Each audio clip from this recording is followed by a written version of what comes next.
Subscribe कीजिए हमारे channel को और बेल आइकन को प्रेस करके ऑल सेलेक्ट कर लें हमारे लेटेस्ट वीडियो हर रोज देखने के लिए। दोस्तों नमस्कार, आप सभी का हमारे इस YouTube चैनल में बहुत बहुत स्वागत है। दोस्तों पिछले कुछ समय से या यूं कहे पिछले कुछ महीनों से एक दिव्य शक्ति हमेशा आपके साथ घूम रही या यूं कहे एक दिव्य शक्ति का साया आपके ऊपर बना हुआ है, लेकिन आपको इस बात की भनक तक नहीं है। जी हाँ दोस्तों, लेकिन इसका सबूत यह है दोस्तों कि आप विचार करके देखें, पिछले कुछ समय से आप कितने ही परेशान क्यों ना हो, लेकिन कहीं ना कहीं से किसी न किसी रूप से आपको मदद प्राप्त हो जाती है। जी हाँ दोस्तों, याद रखिए दिव्य शक्तियाँ जब हमारे साथ होती है तो हमारे साथ कुछ अनर्थ होने को होता है तो किसी न किसी को माध्यम बनाकर हमारी मदद करने के लिए भेज देती हैं। लेकिन दोस्तों हम आपको बता दें, आने वाले 3 दिन आपकी ज़िंदगी के बहुत खास दिन होने वाले हैं। आपकी ज़िंदगी में बहुत बड़े बदलाव होंगे और यह दिव्य शक्ति आपके ग्रहों के साथ मिलकर कुछ ऐसे योगों का निर्माण करेगी कि इन 3 दिनों में आप इतिहास लिख सकते हैं, कुछ भी हासिल कर सकते हैं। जी हाँ दोस्तों, लेकिन आपको इस दिव्य शक्ति की संपूर्ण सहायता प्राप्त करने के लिए कुछ 3 ऐसे काम हैं जो करने ही होंगे और ऐसी कुछ गलतियां हैं जिन्हें किसी कीमत पर नहीं दोहराना होगा। जी हाँ दोस्तों, तो वीडियो में बने रहिए हमारे साथ, वीडियो पूरा देखिए, हम आपको हर एक बात पूरे विस्तार के साथ बताएंगे। दोस्तों याद रखिए, वो इतना महत्वपूर्ण वीडियो आपको पूरे YouTube चैनल में कहीं नहीं मिलेगा। इस तरह के वीडियो बनाने में बहुत मेहनत लगती है और बहुत खोजबीन करने के बाद इतनी महत्वपूर्ण और रहस्यमय बातें निकाल कर लानी पड़ती है। हम आपसे बस इतना चाहते हैं कि अगर आप हमारे YouTube चैनल पर पहली बार आए हैं तो चैनल को सब्सक्राइब कर ले और वीडियो को लाइक कर ले, इससे हमारा मनोबल बढ़ेगा। तो चलिए दोस्तों वीडियो की शुरुआत करते हैं, लेकिन उससे पहले आपसे निवेदन है पूरे भक्ति भाव के साथ कमेंट बॉक्स में ओम नमः शिवाय अवश्य लिखे और वीडियो को एक प्यारा सा लाइक कर दे। भगवान भोलेनाथ आपकी रक्षा करेंगे। दोस्तों आपको बता दें, आने वाला अगला 3 दिन का समय आपके लिए बहुत ही महत्वपूर्ण समय होने वाला है। इस समय का आपको विशेष ख्याल रखना है और 3 ऐसे बड़े काम हैं जो आपको अवश्य करने होंगे। इससे यदि आपके जीवन में किसी प्रकार की बाधा है, कोई अन्य समस्याएं हैं तो वह दूर होगी। इस दैवीय शक्ति की संपूर्ण कृपा आपको प्राप्त होगी, फिर आपके जीवन में चमत्कार होने शुरू हो जाएंगे। दोस्तों आपको बता दें, आने वाला 3 दिनों का समय आपके जीवन का बहुत बड़ा समय होने जा रहा है। इस समय का आपको विशेष ख्याल रखना है और 3 ऐसे बड़े काम हैं जो आपको अवश्य करने हैं। इससे यदि आपके जीवन में किसी प्रकार की बाधाएं हैं, कोई अन्य प्रकार की बाधाएं, तो वो दूर होंगी। इस दैवीय शक्ति की संपूर्ण कृपा आपको प्राप्त होगी, फिर आपके जीवन में चमत्कार होने शुरू हो जाएंगे। दोस्तों याद रखें, यदि हमारे पास कोई दैवीय शक्ति आती है लेकिन हम किसी बाधा में हैं, यानी कि किसी अन्य प्रकार की दोष या फिर तांत्रिक क्रिया कर्म के शिकार है, तो वह दैवीय शक्ति हमारे पास आकर भी अपना आशीर्वाद या पूर्ण फल हमें देने में असफल होती है। उनकी आंशिक सहायता तो हमें प्राप्त होती है, लेकिन जो बुरी शक्तियाँ होती है उस दैवीय शक्ति के प्रभाव को कुछ हद तक कम कर देती है। इसलिए हमें सबसे पहले अपने आसपास के वातावरण को शुद्ध और स्वच्छ करना होगा, ताकि दैवी शक्ति जब हमारे पास आए तब उसका पूरा आशीर्वाद हमें प्राप्त हो और हमें मनोवांछित फल प्राप्त हो। दोस्तों कहते हैं ना, जो लोग अच्छे कर्म करते हैं, दिल से सच्चे और साफ होते हैं, ईश्वर भले ही साक्षात उनके साथ ना हो, लेकिन किसी न किसी रूप में उनकी मदद के लिए हर समय तैयार रहते हैं। तो अब समय आ गया है, यह दैवीय शक्ति स्वयं ईश्वर का रूप बनकर आपकी मदद के लिए तैयार है। दोस्तों हम आपको बता दें, आप लंबे समय से कई तरह की समस्याओं से पीड़ित चल रहे हैं। आपने सुख की पल भी अभी देखे नहीं है। आप कई तरह से मानसिक या शारीरिक रूप से पूरी तरह से पीड़ित चल रहे हैं, लेकिन पिछले कुछ समय से या यूँ कहें कुछ महीनों से आपको कहीं न कहीं से आपको राहत मिलने शुरू हो चुकी है। आप हमारे द्वारा कही गई बातों को सच्चे दिल से आकलन करके विचार करें, तभी निर्णय पर पहुंचे। दोस्तों हम जानते हैं कि इस समय आपका स्वभाव थोड़ा रूखा और चिड़चिड़ा हो चुका है। आप जीवन की परेशानियों को देखते देखते परेशान हो चुके हैं। आपके मन में क्रोध इकट्ठा होता रहता है और यदाकदा जब तक किसी के ऊपर यह क्रोध निकल भी जाता है लेकिन आपको बता दें दोस्तों, इसमें आपकी कोई गलती नहीं है। ये तो समय की चाल है। जब इंसान पर समय की मार पड़ती है तो वो पीड़ित होता है, तो उसमें क्रोध आना शुरू हो जाता है। ये इंसानी स्वभाव है, इसमें आप दोषी नहीं हैं। आपको परेशान होने की कोई ज़रूरत नहीं है। आपका दिल साफ है, आप मन से बहुत सच्चे हैं, इसीलिए आप ईश्वर के बहुत प्रिय हैं। अगर ईश्वर ने आपके जीवन में कष्ट लिखे हैं तो याद रखिए कि आप अपने पिछले कई जन्मों के कष्ट काट रहे हैं और अब आपके सुख के पल आने वाले हैं। जी हाँ दोस्तों, जैसे कि घनी रात होती है उसके बाद ही दिन निकलता है, वैसे ही कष्टों के बाद आपके लिए सुखों के दिन आने वाले हैं। तो खुश हो जाइए और तैयारी करिए, अब आपके दिन बदलने जा रहे हैं। आपकी परेशानियों का, आपकी तकलीफों का अंत होने जा रहा है। दैवीय शक्तियाँ आपके साथ है, आपको उद्धार करने के लिए तैयार है। जी हाँ दोस्तों, इन सब के लिए आपको कुछ ऐसे काम अवश्य करने होंगे जिनसे आपके आसपास एक स्वच्छ ऊर्जा का आवरण तैयार हो जाए और दैवी शक्ति उन महायोगों का निर्माण कर सके जिससे आपको उसका संपूर्ण फल प्राप्त हो सके। और आपको कुछ गलतियां भी नहीं करनी है, नहीं आप उसी परेशानी या उसी समस्याओं से घिर जाएंगे और आपकी समस्याओं का अंत बड़ी मुश्किल से होगा। दोस्तों, हम आपको एक बात और बता दें, इस समय आपको बहुत सावधान और सतर्क रहने की आवश्यकता है, क्योंकि जब कभी हमारा समय बदलने होता है हमारी मानसिक स्थिति पूर्ण रूप से स्थिर नहीं रह पाती है। हम हमेशा कंफ्यूजन की स्थिति में रहते हैं जिसका लाभ हमेशा लोग उठाते हैं, यानी कि लोग हमारी मानसिक अस्थिरता का लाभ उठाते हैं।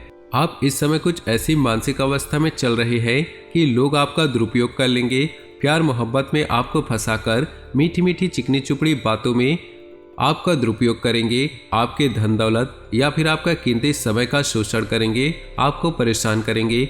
बदले में आपको कुछ भी नहीं मिलने वाले हैं, आप जहाँ के तहाँ रह जाएंगे। तो आपको अपनी बुद्धि स्थिर रखने की आवश्यकता है, ईश्वर में पूरी आस्था बनाकर रखनी होगी और लोगों के द्वारा जो भी बातें कही जा रही है या आपके लिए जो भी लोग व्यवहार कर रहे हैं उसके लिए आपको थोड़ा सा सतर्क रहने की आवश्यकता है। और आपको अपने जीवन के कोई भी बड़े फैसले लेने की आवश्यकता नहीं है। किसी भी निर्णय पर पहुंचने से पहले आपको थोड़ा सा समय देने की जरूरत है। कोई भी फैसले आप जल्दबाजी में लेंगे तो आप बहुत परेशान हो जाएंगे।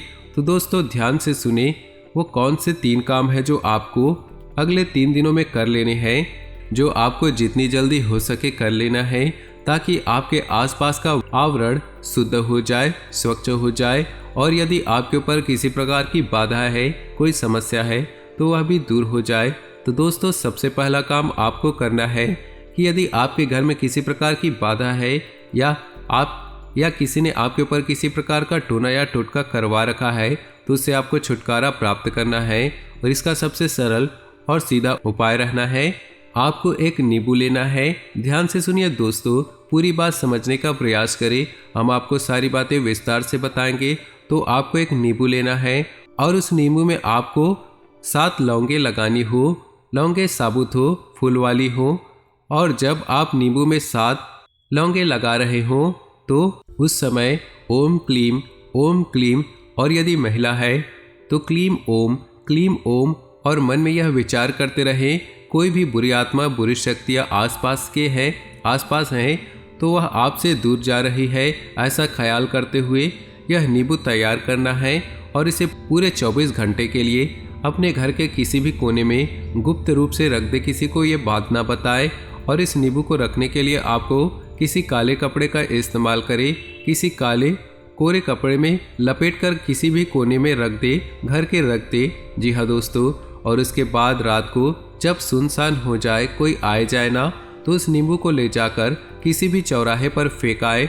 ये एक बहुत ही शक्तिशाली और सरल उपाय है जो आपको किसी भी बुरी आत्मा से या बुरी शक्ति से छुटकारा दिला देगा। जी हाँ दोस्तों, और दूसरा उपाय ये आपको करना है कि आपको घर में एक नारियल आपको लेकर आना है। पानी वाला नारियल हो, हरा नारियल हो, हरा बेशक ना हो लेकिन उसमें पानी हो। और उस नारियल को बेहद सावधानी के साथ खोले और उसके अंदर लाल पुष्प डाल दे। जी हाँ दोस्तों, उसका पानी बाहर न निकाले, उसके अंदर लाल पुष्प डाल दे। जी हाँ दोस्तों, ध्यान से समझिए, लाल पुष्प डालने के बाद उस नारियल को लाल कपड़े में ही लपेटकर अपने घर के पूजा घर में रख दे। जी हाँ दोस्तों, और यह नारियल आपको अपने 7 दिनों तक अपने पूजा घर में रखना है। दोस्तों याद रखें कि नारियल को श्रीफल कहा जाता है, यानी कि यह माता लक्ष्मी का शुद्ध स्वरूप होता है। और यदि नारियल में पानी होता है तो उस नारियल को जीवंत माना जाता है, यानी कि माता लक्ष्मी का जीवंत स्वरूप है। और लाल पुष्प और लाल कपड़े माता लक्ष्मी का प्रतीक है, उन्हें अत्यधिक प्रसन्न है। तो आपको माता लक्ष्मी का स्वरूप मानकर इस नारियल को अपने घर में रखना है। 7 दिनों तक इस नारियल को अपने पूजा घर में रखना है। जी हाँ दोस्तों, और तीसरा काम आपको ये करना है कि इन्हीं 7 या फिर 9 या फिर 11 छोटी कन्याओं को, जिनकी उम्र 9 साल से कम हो, ऐसी छोटी कन्याओं को कुछ सफ़ेद रंग का खाने का देना है और सफ़ेद रंग का ही दान करना है।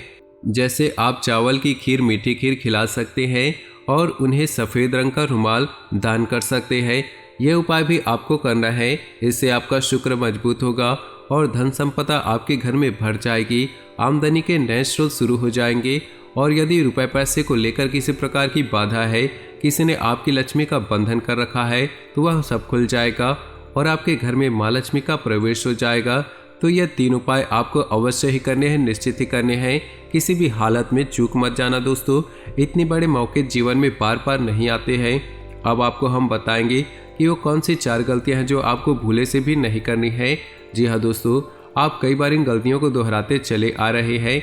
अब आपको ये गलतियां नहीं करनी है। ध्यान से सुने कि वो कौन सी गलतियां हैं। तो सबसे पहली गलती आप करते चले आ रहे हैं, आपको नहीं करनी है, वह है कि आपको किसी महिला का अपमान नहीं करना है। अपमान से मतलब यह है कि आपको किसी के बारे में बुरा भला नहीं बोलना है। कितना भी क्रोध ना क्यों ना आए, कितना भी गुस्सा क्यों ना आए, आपको किसी भी महिला का भूले से अपमान नहीं करना है। महिला का कोई भी स्वरूप क्यों ना हो, आपको उसका सम्मान देना है। और यदि आप उसे सम्मान दे नहीं सकते तो कम से कम उसका अपमान बिल्कुल ना करें। जी हाँ दोस्तों, दूसरी गलती यह है, आपके दरवाजे पर जब कोई जानवर आए, खास तौर पर गाय या फिर कुत्ता, तो आप उसे अवश्य कुछ न कुछ खाने को दे। जी हाँ दोस्तों, कई बार आपके दरवाजे पर जानवर आते हैं और लौटकर चले जाते हैं। याद रखें दोस्तों, जानवरों के रूप में कई बार बड़ी शक्तियाँ हमारी परीक्षा लेने के लिए आती हैं, तो आपको ऐसे मौके हाथ से नहीं गंवाने चाहिए। कोई भी जानवर जब खास तौर पर गाय या कुत्ता आए तो आप उसे जरूर कुछ न कुछ खाने के लिए दें। तीसरी गलती दोस्तों जो आपको बिल्कुल नहीं करनी है, आपको अपने समय के बारे में, यानी कि अपनी किस्मत और अपने दिन के बारे में रोना बिल्कुल नहीं है। जैसे कि हम कहते हैं कि हमारा समय ही खराब है, हमारी किस्मत ही खराब है, हमारा तो भाग्य ही खराब है। आपको यह शब्द कभी नहीं बोलना है। दोस्तों याद रखना कि जब हमारा अच्छा समय आने को होता है तो दिन में किसी भी वक्त हमारे जबान पर किसी भी वक्त सरस्वती का वास हो जाता है। और जब हम कोई बात बोलते हैं तो बात सत्य हो जाती है। बड़े बुजुर्गों का कहना है कि सोच समझकर बोलना चाहिए, क्योंकि पता नहीं दिन के किस वक्त अपनी जबान पर सरस्वती का वास हो जाए और हमारी द्वारा कही गई बात सत्य हो जाए। और यदि आपने ये कह दिया कि हमारा समय ही खराब है, भाग्य ही खराब है, और उस समय आपकी जबान पर सरस्वती का वास होगा, तो आपका भाग्य निश्चित तौर पर खराब ही हो जाएगा। जी हाँ दोस्तों, और चौथी गलती जो आप लगातार करते आ रहे हैं दोस्तों, वह यह है कि अक्सर देखा गया है कि आपकी राशि के जातक साफ सफाई के मामले में कभी कभी लापरवाही दिखाते हैं। जी हाँ दोस्तों, जैसे कि खुद की स्वच्छता तो रख लेंगे, घर की स्वच्छता तो रख लेंगे, पर दरवाजे पर बड़ी गंदगी को साफ नहीं करते हैं। तो याद रखें, यदि आपके घर पर चाहे दरवाजे पर क्यों ना हो, जरा से भी गंदगी पड़ी हो, जहाँ गंदगी पड़ी होती वहाँ माता लक्ष्मी की बहन दरिद्रता का वास हो जाता है। फिर माता लक्ष्मी किसी भी कीमत पर नहीं आएगी आपके पास। उम्मीद है वीडियो में बताई गई बातें आपको पसंद आई होगी। यदि आपके जीवन में हमारे द्वारा बातों से किसी प्रकार का भी अंतर आ जाता है, आपको लाभ प्राप्त होता है, तो हम समझेंगे हमारी मेहनत सफल हो गई। दोस्तों अगर हमारी बातें आपको अच्छी लगी हो तो वीडियो को प्यारा से एक लाइक जरूर करें और पूरे भक्तिभाव के साथ कमेंट में ओम नमः शिवाय अवश्य लिखें। आपका दिन शुभ हो, मंगलमय हो।